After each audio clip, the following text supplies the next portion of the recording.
Hey everyone, I'm Julia from the Cephable team. Let's talk voice controls and dictation.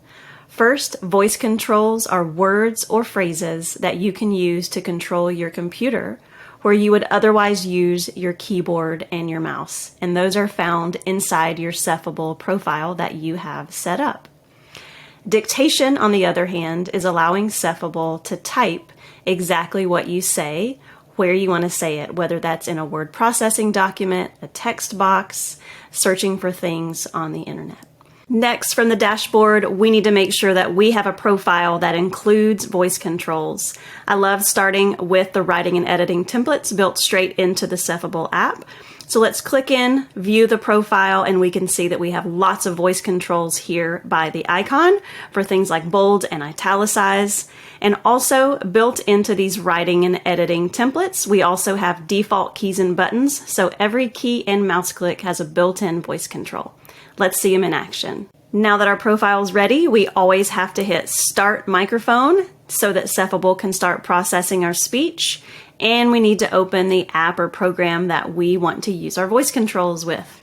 In this case, let's use Microsoft Word.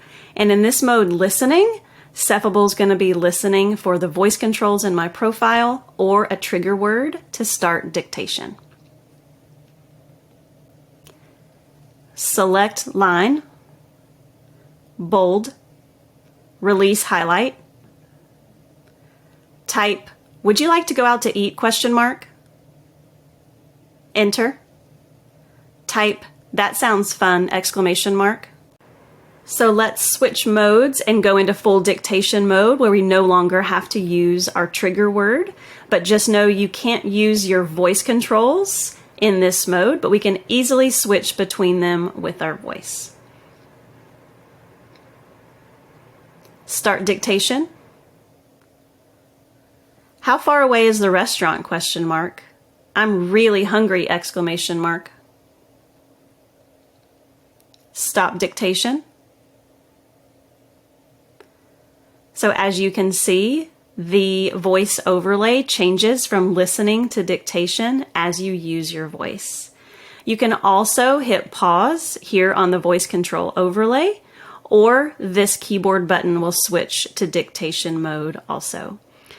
If you want to learn more about using your voice for what we call global controls, we have a full step-by-step video on that topic, so you can learn more about opening your apps by name and controlling lots of other things with your voice too. Thanks so much for watching.